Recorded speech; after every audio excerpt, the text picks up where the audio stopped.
It's giving me the wheel. All right. Hello, everyone. It's a beautiful Sunday afternoon. I'm so excited to be joined with Dr. Kimmery Bug from Rose, Reaching Our Sisters Everywhere, and Caleb Xavier Bug from Reaching Our Brothers Everywhere, as well as my son, Isaiah Andreas Rawls of Breastfed Baby. This is the start of Black Breastfeeding Week. Woohoo! So this is a very special edition of BSTARS National Walk Run Black Breastfeeding Organization Spotlight. So this is just family. So Auntie Kim, I appreciate you for joining us, Caleb. I appreciate you for listening in. I know you'll chime in just a little bit. And Isaiah, thank you for joining us as well. So, Kimmery Bug, I would love for you to talk about yourself and why you are passionate about this work and how Rose came to be. Okay, thank you so much. And thank you for having me. I am also very excited about being here. And really happy that you included us in this. And it's fun to be here and do this also with Kayla. So we started Rose in 2011. It was at a time where I was sort of being downsized from the organization I was working with, Emory University in Atlanta, and knew as a nurse practitioner that I had no intention of going back into the hospital. So, trying to decide with a couple of really good friends what it is that we could do to impact the work that we've been doing for the past 30 years in a better way, to actually um, focus specifically on that instead of a bunch of different things. And so, along with a women's nurse practitioner and a community activist, Betty Neal was a women's nurse practitioner, and Mary Jackson, the community advocate. And I focus mostly on pediatrics, my perinatal career. We decided to launch Reaching Our Sisters Everywhere, Rose. Breastfeeding has always been a passion. I took the IBCLC exam in about 1987 and was an IBCLC for 5 years. At that time, did not see much return on investment, so I did not retake after that 5 years. But throughout my career, have always stayed close to breastfeeding and lactation. So we decided to focus on breastfeeding disparities in the African American community because breastfeeding rates there were pretty low. And the gap is mostly what we were concerned about, the huge gap between ethnicities. So we started out with a small grant from Health and Human Services, and we were very fortunate the second year to actually get a grant from the W.K. Kellogg Foundation. And it was just amazing. It was, a really good time for what it was we were doing. We sort of had what we call a niche organization. There was no one else really at that time doing what we were doing, and that's working specifically to educate and train healthcare providers and community folks all together, or sort of different trainings, but there were not very many people doing that. And so we really had the opportunity to get into several different rooms and at several different tables and to talk with several different people. And one of our biggest advocates at the time was Dr. David Satcher, who was here in Atlanta, where we are at Morehouse School of Medicine. And so he, through the Satcher Health Leadership Institute and a program called Community Voices, sort of agreed to mentor us. And so that was phenomenal. He sort of helped us to strategically plan and to decide, like how much money you really need to go forward. And he introduced us to people. So this has been an amazing journey. We're so proud of what has sort of transpired and from where we've come and what the lactation landscape looks like now. which is amazingly different than it was in 2011. When you first got your IBCLC, so back in '87, Yes.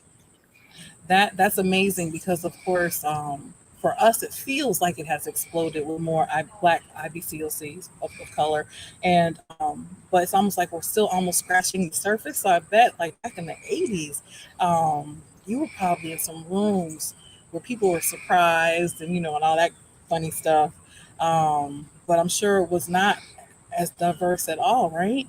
Well, it was not, and actually, the pool or the landscape was extremely small, and so Mm, most of the people who sort of developed and designed the questions and the course are people that we all kind of knew each other.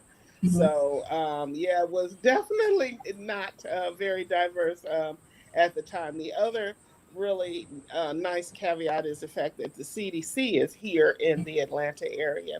So as they started to really pick up and do analysis and data and research, because we were here in town, we were able to be sort of expert panel mm, on lots of different initiatives that they had, which also helped to expose us a lot to other things too.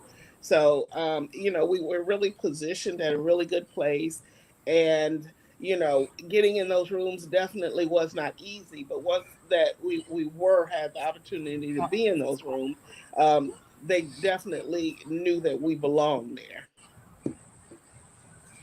absolutely. That's quite a wonderful page in history. You have been in some wonderful places, walking where um, we needed you to be, and so that once more momentum was built, we had as well you as a great resource and strength. In some of the during some of the frustrating times, and I know me personally, you have been just a wonderful friend, family, auntie, just a genuine friend, and I've appreciated it, and just uh, it's So been thank fun. you, thank you. And you had mentioned also that it seems like the number of RBCLCs of color have exploded, and that is definitely true. The landscape is different, which is wonderful because one of the reasons why I retook the exam in 2015 is for because of that exact reason. There were Hmm. more women of color who were getting into the field, who were Hmm. saying, that they would like to have, a mentor, someone who'd been there for a while. So because of them, I did retake the exam at that time, and I will, renew it. But again, just to say that the landscape is extremely different now than it was in the early 80s. And I'm so happy to see that. There are many more women of color. There's lots of different programs that can help to guide folks through that particular process. It Hmm. still sends you through hoops of fire, and it definitely was not Yes. designed for us. It still has that racist structure. Hmm. However, we have learned to navigate it. And so, of course, more and more, we're so resilient. They keep trying to push the goal line further and further away, and we're going to figure it out, and reach it, and they won't be able to keep it from us too long. Now they will Absolutely. reinvent new things, Hmm. with the different pathways and all the different. You got to have the college degrees, and it was actually started by some La Leche League leaders who were Huh. all at home mothers. And Hmm. so, of course, you didn't have to have all these criteria that they have developed now. And some criteria is always good, but it's not rocket science. It truly is not. Right. Hmm. Well, that was very interesting to know. Thank you for sharing that. I wonder with Rose, the organization, what are the services that you all provide? So we don't do many direct services. We have a couple Hmm. baby cafes that we do, and we absolutely love doing those. But our goal is to be a national network that provides resources, training, and information to different levels to expert level, intermediate, and beginning level. Our Hmm. signature program that we absolutely love is the Rose Community Transformers, Hmm. and Yes. that's the one we really love. But we also do a lot of work with healthcare providers. One of the things that we have is a breastfeeding medicine rotation for the residents, pediatric and family practice at Morehouse School of Medicine. And we're working with places like Jackson State University in Mississippi to develop a breastfeeding or nutrition young infant and nutrition center of excellence. And we've also worked throughout the country helping helping the hospitals on the baby friendly pathway. So those are several of the things that we do. We provide education, training, and a lot of networking opportunities to make sure that folks know other people who are in their areas who are doing the work. So we Right. really try to connect people to other people who are close to them. Right. That is amazing. I think that's one of the gifts that you and I share in common. It's like, there's this whole other world of almost the business side of breastfeeding. And so it's Mhm. like, we support as best as we can. And of course, we love our moms and babies. And ultimately, that's the reason why we do it. So we can hug and hold and love on them. But if we Absolutely. can help these moms to actually find, shoot, make this a career, out of a choice in Yes. birth work. So I have loved the fact that Memphis has helped host two Rose Transformer trainings here, and then we also do one in Nashville. And so just furthering empowering our moms with professional information, so that they can go out and talk to their network with that good information behind them. But then it also sparks like, what's next? What else can I do? Um, Absolutely. Once a mhm. mother is successful at breastfeeding her baby, you feel like, like Anita Baker, I am woman, or who was it? I said it was Helen Reddy. And Uh-huh. everybody else said it was Katy Perry, but I am woman, hear me Mhm. roar. Mhm. Different Mhm. generation, but exactly. Oh yes, I understand what you mean. Yes, yeah. So I thank you. I would like for you to share with us your how can everyone follow you on social media? Okay, so our website is breastfeedingrose.org. And on Mm, Facebook, it is Reaching Our Sisters Everywhere and Reaching Our Brothers Everywhere. awesome, awesome. And speaking of, we have one of your five children who are all breastfed. Oh, and I failed to mention because I get right in it. And please forgive me. People act like, oh, you do this all the time. I'm so nervous when I have to do this kind of thing.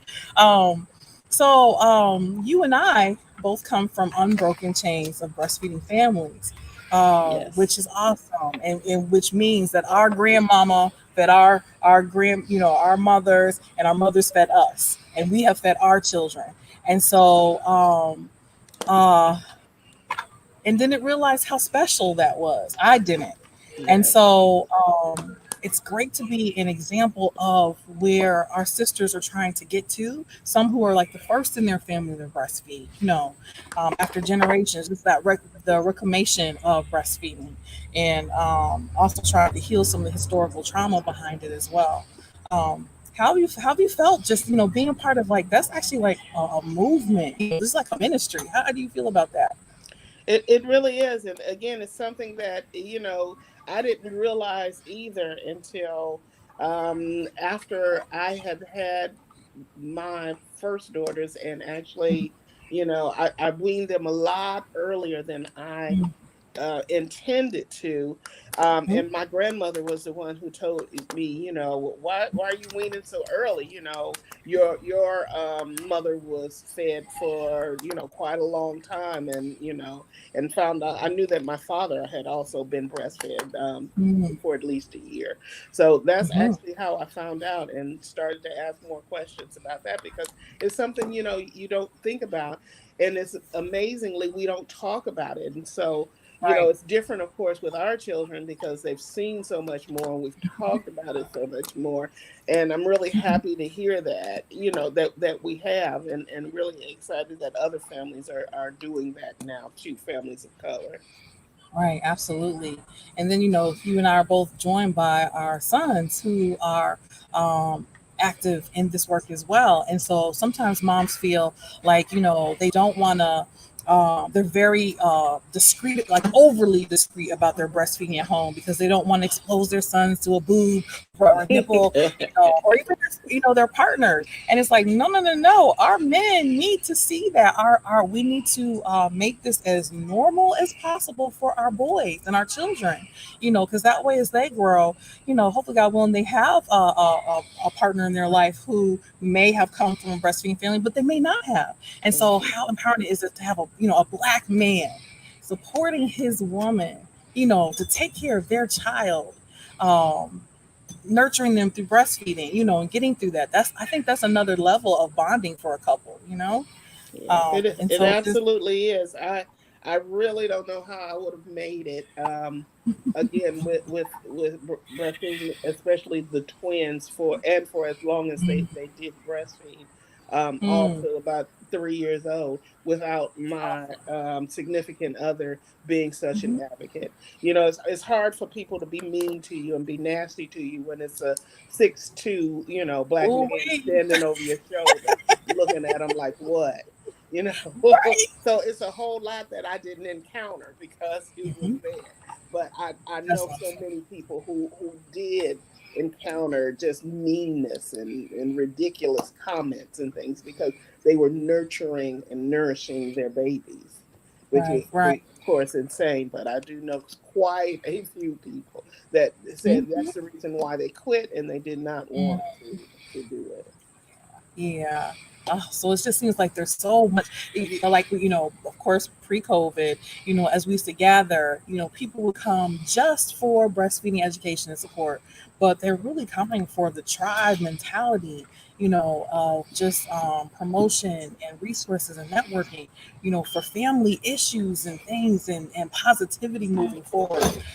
So yeah, those are just wonderful, like byproducts, I'll say, if you will. But they, that wasn't expected, for some coming just to take some notes and work on Yeah, their breastfeeding, yeah. and then they stay for the culture, and the lifestyle. So with all that being said, we are joined by Caleb Xavier Bug, who is here in representation of reaching our brothers everywhere. Caleb, how are you doing? I am doing well. Hello. Hello there. Everybody hear me? I was saying, Perfect. I was saying to y'all earlier, what's up with the beard game? Actually, Y'all got this beard I game actually going have my on. rose and robe shirt on, so I just want to show off Okay, all together. right. Both of them on today. It was a Okay, total coincidence, but hey, that's great. That's great. Oh well, I see you rocking that beard, that quarantine beard. You think you're gonna come up out of it? As we nope. Mm-mm. Once it connects, there's no going back. That's it. That's it. I hear you. Okay, all right. Well, all right. Well, please tell us more about yourself, and then if you'd tell us about Robe. Sure. So as you just mentioned, my name is Caleb Xavier Bug. I am the youngest of five siblings in the Bug family. Um, so I have ample experience with us just hearing my mom's life story of breastfeeding being in the household before I was even born. And I will let her tell, I guess, the age at which I was weaned. But it's certainly, something I didn't see in my own life, me being connected back to this work, kind of coming full circle back to food and nutrition. But interestingly enough, the way things work out is my research as I went in school was actually in food and nutrition, and I'm Mm, kind of studying the way that our culture looked at food and those kind of things. And then I, at the same time, am helping mom with business, kind of just started on a business side. And then I'm hearing all these things you all are talking about. So all the benefits, nutritional benefits, economic benefits, bonding benefits, emotional. And I'm thinking this is the exact same thing I'm trying to do with adults in our community. And I see it happening with the family, coming together around this first food. So that's kind of like my current interest in where it comes from. Reaching our brothers everywhere started in around 2015, 2016. And we have actually just wrote out a little grant closeout. So some of this information is fresh on my mind, which is good. But, really the impetus for our work in Robe and reaching our brothers everywhere came from mom's kind of observances as well. When she was doing this work, when she was traveling, she noticed that she was going to do these trainings and such. And obviously, she can tell more of the story, but that the men were being left out of the room, right? Whether it was the delivery room, whether it was, lactation consultations, even when we talk about prenatal work, going with the mother, it's just a mother going, to this group and finding community, but there's no involvement of the father, and this just became kind of necessary. What we say now today is that this is Western, right? We understand more now that this is because we're in this Western world and we get this Western culture. So, Robe's job kind of started as like, how do we reintegrate the Black father, into the family, and it just started with breastfeeding and safe sleep. Like it's about nutrition. It's about these things that can move these primary indicators that we can, kind of track by data and CDC data and things like that. And then, as with everything, we saw how the relationships with mothers and fathers changed. We saw how, fatherhood also incorporated all of the problems, all of the social, political, and economic problems that Black men have to deal with in general, which are legal systems set up against fatherhood, economic systems, labor systems, all these systems set up against the Black man in general, but especially the Black man once he becomes a father, right? Where we talk about all the way down to housing being jeopardized if, certain conditions are met with that man. So, we kind of started noticing all these things, and then just like Rose, we kind of noticed, oh, maybe the best thing for us to do, as we do our direct services and help these brothers and help these fathers, is to kind of become a national network in the same way our parent company and Rose did. And I think it's very necessary as my personal philosophy that Black men can sit with Black men. I'm a member of Alpha Phi Alpha Fraternity Incorporated. Got to throw that out there. But more. I went to Morehouse College, which is a very famous all male HBCU.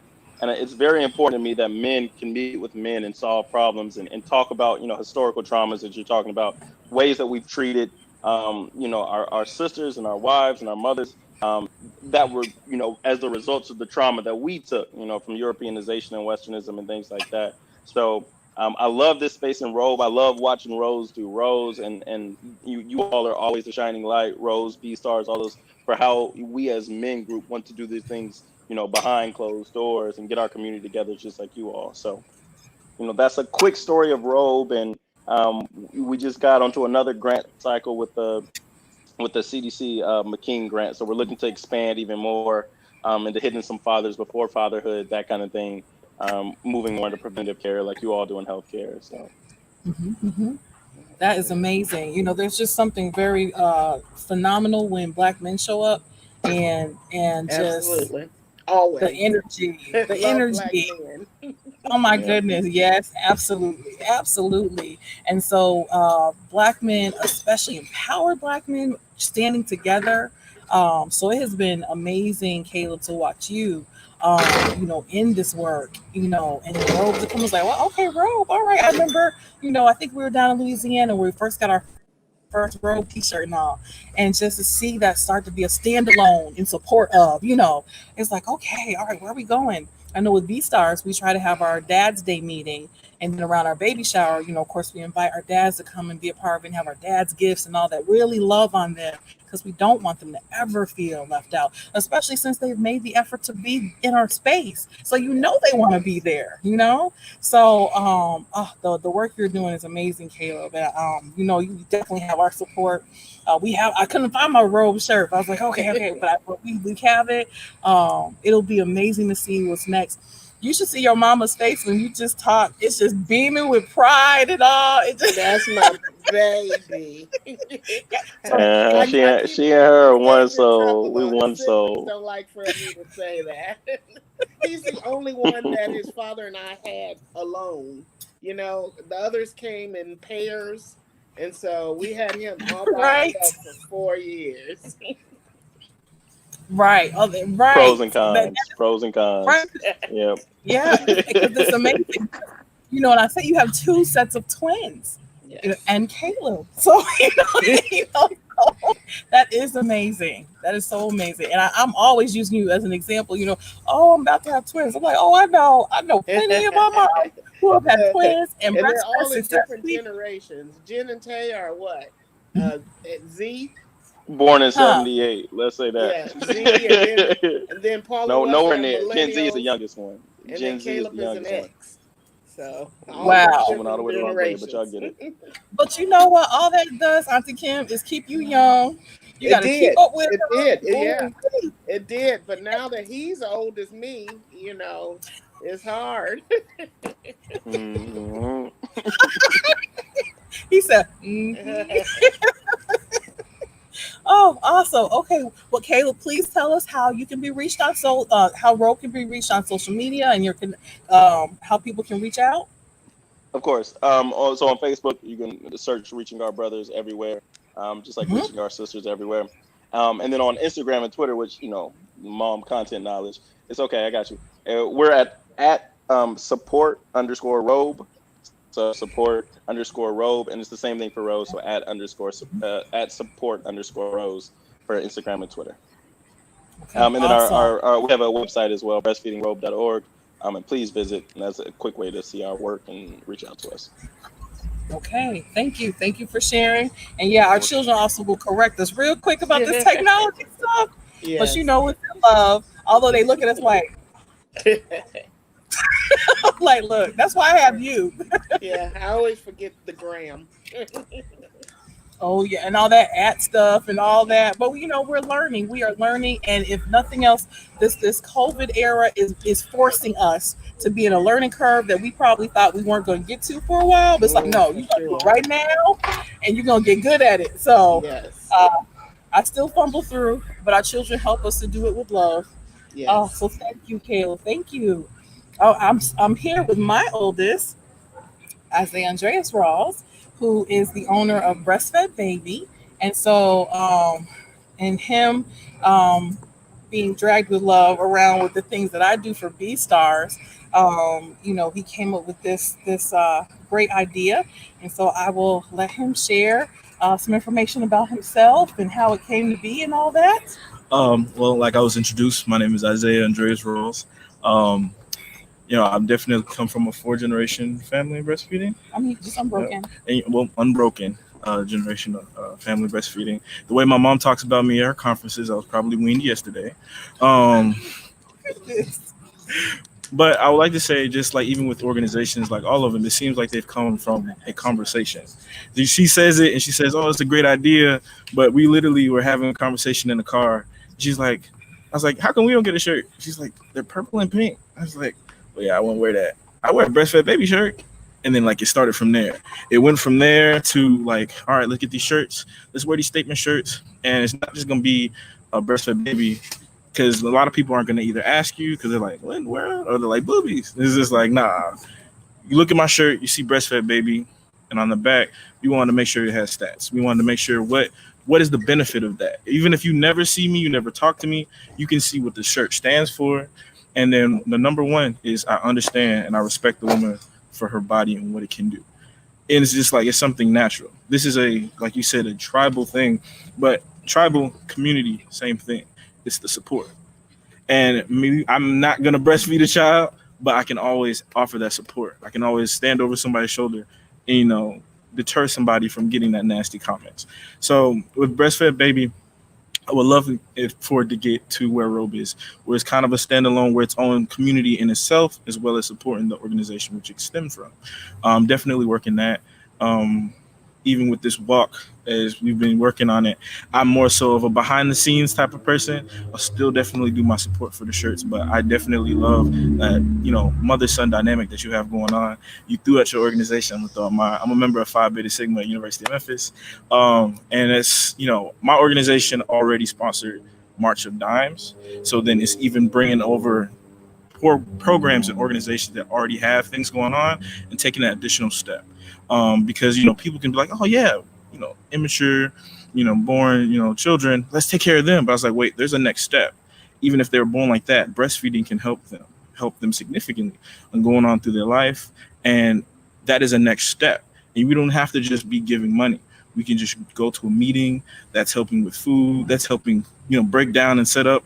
And these are things that I was already doing, but this just made it organized. You know what I mean? And bringing people into spaces and understand breastfeeding is normal. That's the first thing the breasts do. That's not, that's before it being sexualized. And then people kind of shying away from it. That's things that we really need to get back to. And then that's what it's intended for. Because even when hearing stories about like the health departments, I've gotten to the age where people I know are having children. And I'm like, hey, breastfeeding. It's like, no, I didn't hear about that. And then it's just like, even with WIC, people didn't understand that where we are, you get more money if you breastfeed because the mother has to be fed well in order for the child to get the nutrients from them. And this is just stuff that I've learned from my mom, going from conferences, doing my shirts. And I don't want it to seem like, oh, yeah, I just sell breastfed baby shirts. No, it's a statement that comes along with the stats on the back, along with being and showing your support for either the mother in your life, your significant other, or somebody in your family or somebody who breastfeeds, and showing them that support. It doesn't have to be, it doesn't have to be where you were breastfed, which is why the stats are on the back. Understanding the benefits of breastfeeding alone allows you to be able to wear that shirt. And then that's just something that tribal, that community to have in order to do that. I don't think, am I missing something? Did I miss anything? I don't think so. I'm over here like, yeah, all right, Okay. yeah. But I appreciate very much, especially with the whole COVID thing. I know it kind of stopped everybody's like conference and going through the circuit. I definitely probably would have met you some point in time. She calls you auntie. What? I definitely appreciate being here, especially seeing a young man, with his mother as well, because sometimes it feels like I'm by myself in some of these circuits. It's nice to know that there's other people doing this, creating their own community, and I love to be able to collab later, if ever. That'd be great. Thank you. Yes. And I've been knowing you for years since you graduated Yes. from high school. I was I'm there. saying, yep. Yes, awesome. Oh, how can you be reached on social media? I believe all of our social media is at breastfedbaby97. That's Instagram, Twitter, and Facebook as well. And I think Facebook is just breastfed baby. Definitely reach out. Trying to definitely build up that following, get it to a point where it can be like Robe, means to stand alone, but still in support of the organization that we stand for. And you also have an Etsy shop as well. Oh, yeah. People are interested Definitely. in If you want to shirts. get the statement shirts, I understand there's some, recommendations. Some people want some different colors. We're definitely working on that. But the statement shirts, as we are, with the stats and the statement in the front, breastfed baby on Etsy. And it's just breastfed baby, and you'll find us. Awesome. Yay. Again, I thank all y'all for joining us. Quickly, what we're going to do is we are one of the many reasons we're doing this is because we are on a national walk run in solidarity this month. And so Rose was kind enough to be one of our sponsoring organizations. I thank you. It came up kind of quick and we ran with it, especially with COVID going on. BSTARS usually does an in-person 3K walk for Black Breastfeeding Week this coming Saturday, the last Saturday of the month. But because of everyone's doing everything virtually, different Black breastfeeding organizations started to reach out. We're like, hey, can we join you virtually, doing this in our own areas? And so it went from a thought idea, maybe just a couple of organizations, to a national walk. So Rose is one of our sponsoring organizations, as well as Breastfed Baby. And Robe is walking with us as a part of Rose. So I thank you all. So what I wanted to do is to do an update. I'm going to share my screen of our leaderboards. Dun, dun, dun, dun. So let's see. Are my steps on there? Because I got a whole lot of them. Okay. Well, I'm sure then. All right. So I want to share. Start sharing. Then application. Just want to do that. Okay. So, all right. The leaderboard. Can you all see that? Yes. Okay. So let me do. Okay. So it's by distance. So this is the teams. So y'all are coming up. Y'all are coming up. All right. Okay, yeah. So, all right. in the lead. You. Okay. Uh-huh. Yeah, we're going to have to fix that. All right, look. Uh-oh. Let me Oh get in no. now. My mom's been around here. I mean, like walking, like I'll have a conversation with Woo! her. She's just walking in place, walking. I'm like, Mom, I what you think do? I'm I'm two trying more to get these steps steps in. You're right. I said, oh, I guess I need to be doing that too. in. So our top five, which y'all are in the top five, we have BSTARS at 1,021, 293. We have the DC Breastfeeding Coalition at 810,649. Mahogany Milk at 529,940, reaching our sisters everywhere at 349,305. And rounding off the top five is the Indiana Black Breastfeeding Coalition at 258,899. So that is awesome. I'm going to go over to our individual leaderboard. Okay. Dr. Yvonne Moore, she has been on fire. Uh-oh, but we have somebody who is close behind. Let me. Oh, and I'm saying this because it's broke down according to footprints and distance. The footprints is a combination of monies earned and steps. So I always try to do our distance. So those are just step based. So according to this, our top five is Dr. Yvonne Moore with 372,167 steps. Bernita with 293,300. Aubrey at 193,859, Sandra at 155,380, and Asha rounding us out at 138,850. So that is So awesome is and that amazing. Asha in Minnesota? I believe it is. Let's see. I'm gonna click That's on her. yes. At least she's a community transformer. Okay. Yay. Okay. That's her. Yeah. All right. Yay. All right. And I just wanted to share with everyone. So these are our fitness and fundraising goals. And let me refresh because I think we're doing even a little bit better than that. And it's not too late for people to, yep, we are. It's not too late for people to sign up and join. I think we should give this a great push, especially in Black Breastfeeding Week. So come join us. The platform that we're using is called Charity Footprints. It's an app you would download on your phone. You want to look for two little blue footprints, and for some reason, it's usually number two, listed as number two. And so then you would look for our campaign, which is the Million Milk March. Go to register, and it's either $35 with an invite shirt or 25 without, but your steps will be counted. And then this is our virtual map, which I thought was so cool. This platform has been amazing. So you see all of us walking over here. We're still over toward Florida, but we're making our way out of Florida, and we are literally walking the country from all of the Black breastfeeding organizations. There are 19 of us.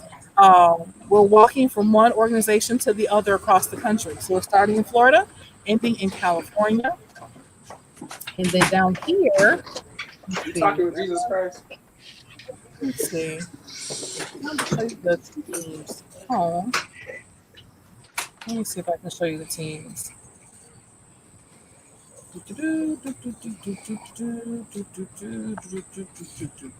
Okay, I'm not sure I can share with you the. Let's see. This is my home. Nope, that's not going to do it either. Well, there is a way also to be able to, when you go on the site, you'll be able to see all of the Black breastfeeding organizations that are walking in solidarity with BSTARS. My apologies. I thought I had a one of my things to be able to show you that. So in wrapping up, let me stop sharing my screen. Wesley would like to say hello. Hey, Wesley. Hey. Hey, hard man to catch up with these He days. just came over for dinner. Yeah, grab a plate. Look, I hear All great right. things. BSTARS. Good to see him. Can we Thank also you. make a mention of the fact that the Million Milk March, like it was the fact that when you said that, it was just like, we're trying to get our steps in. We're raising, doing this as, raising money and support and all that. But you were saying if we get there, that'll be great. We got there.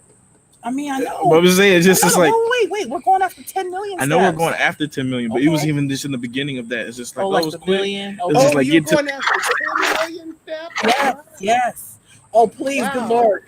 The Keisha Killers was like, we were trying to work out, the behind the stuff scenes. And so the app was like, oh, y'all should just go ahead and make it 100 million. I'm like, this is our first year. Right. I don't Give us know about give us that. a year or two.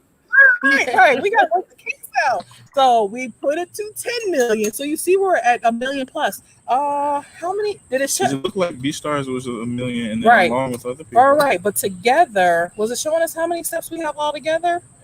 Oh, here it is. How much is that? 3,300,000. Wow. So we could make another 7 this week. Absolutely, yes, yes, absolutely, yes. So with that being said, please come out and join us, our teams. Y'all come out and walk around. And this is also just a great excuse to get a little exercise in for a really great cause. All right, so in closing up, I wanted you all to help us to, would you tell us your top 3 of your playlist, Auntie Kim?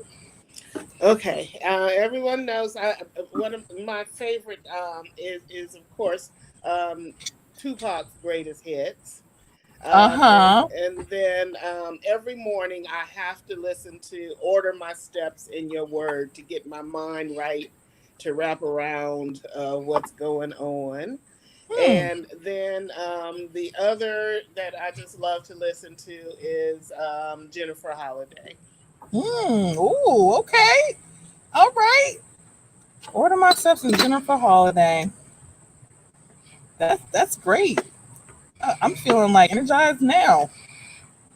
All right, Caleb. All right, give us your top 3 of your playlist when you're trying to get. Those are gonna be the top 3 age appropriate songs. So we gonna start with worship too. No, wait. I'm kidding. I'm kidding. I'm kidding. Look, we're keeping it real. All right, so number one's gonna be Jeffrey Golden's song. He graduated from Morehouse. He won what Sunday's Best. So he has a song called "Glory to the Lamb." That's my kind of my song that sets me in the morning. Okay. Number 2, I'll take. So I just like recently got into like late 70s, early 80s music because of my sisters and stuff. So there's this group I just discovered called Bonnie M. I don't know how to pronounce that, but there's a song by Daddy. There's a song called Daddy Cool, which is really cool. So it's like disco era coming into like R&B. And then 3, I'll go with like the whole Al Youngboy 2 tape. So this only gonna mean something to people who know it, but I'm gonna go with the whole tape. It actually go in the Library of Congress. That needs to be documented for all time. Hell of a tape. Who is that? Don't worry about it. Don't worry about it. I turned that and was like, I gotta give him his credit. And he looked down. He said I knew it. I heard that I knew it. It was coming. You know, it had to come up. Yeah. Gotta be. Okay, all right. Now, Isaiah, give us your top 3 of your playlist. Goodness. I give you time to think about it. You did give me time. Okay. Oh, what was that? One song. It was like I think it was "Smile" by Juice WRLD. That's the one that's really getting at me. What is it? Another one said something about Moneybagg Yo. I don't know. It's just hype. Even though it gets you there. It just be like, what? I thought somebody said. I was like, all right, cool. And my last one is a little bit out there. I like to listen to opera every now and again. There's something in a different language, not because I'm listening to it, but just like it's background noise. But was it Vesti La Jupa by Paviarti or something like that? But it's just something she look at me like, wow. But no, I just like to listen to stuff. Maybe I don't understand it, but it's just like, all right, cool. It's going in the background and it helps me out. You know, really good emotion, really good feeling. Up through there. That's awesome. You do realize that I am creating the BSTARS playlist of all times for the Black Breastfeeding Organization. Yes, and all these will be. Not with young boy on there. You gotta tell us what's on yours. Clean version for the young mamas. I agree. Oh, I got share mine. Yes. So like I love the Black Panther with Kendrick Lamar, that whole thing. Shoot, I can rock out sometimes. So Pink Floyd, you know, that's kind of like you know. And then like Earth, Wind, and Fire. Oh my goodness! So I know we are all over the place, Yeah. but I love that about our music, you know, because you just don't, especially with us having children. Auntie Kim, it's Right. like, you know, we have our music, but then like now some of it's just noise and nonsense. But like it's like some of it is decent. It's like, okay, I can rock that. I can rock that. Right. Well, So Caleb and I had a thing when I was taking him to school. uh-huh. That I'd listen to his music. I tried for as long as I could, and then I'd have to just turn it off. I'm like, okay, because you have to try. So, but we came to love. We had our theme song, and one was "A Change Is Gonna Come" by Sam Cooke. Caleb Oh yeah, always I love loved that. that Okay. one. And Okay. then a God Like You, Kurt Franklin. That was our one that we really Mm. rocked on. So what was one of those songs that you be like, and it's so funny because like, we think back, taking them to school and all. You hear them in their little voices trying to sing. We had a couple songs like that. Of course, I can't think of any right now, but What was that? So emotional, Carl Thomas. also, yeah, Carl Towers. Yeah, I was going through some rough times, and Carl Thomas was, yeah, that was, yes. You was singing that. You ain't right. Yeah. You right. I'd be like, oh no, I Yeah, need to stop. y'all have good music coming from Memphis though. Oh, Also, yes, we that do. Memphis Yes, yes, sound. yes. Oh, yes. Oh, well, thank you all so much for joining Thank us. you. This was fun. Thank you so much for Yay. inviting us. Absolutely. So we Isaiah, shall. it's so good to see you again. It's good to see you as well. So we're And gonna Caleb, talk very because nice, we're Likewise. gonna nice meeting you. we're Do your gonna wrap team, it up don't let them talk Rose us into cutting can it. send you materials and Yes, stuff so sir. you can a lot of the things that they put together that you may be able to use with breastfed baby. So thank Awesome. you all so much. No, thank you all. Have a good evening. My love All to the right. family. See you, family. All right. Thank Get you. them Bye steps bye. in. Okay. Bye bye.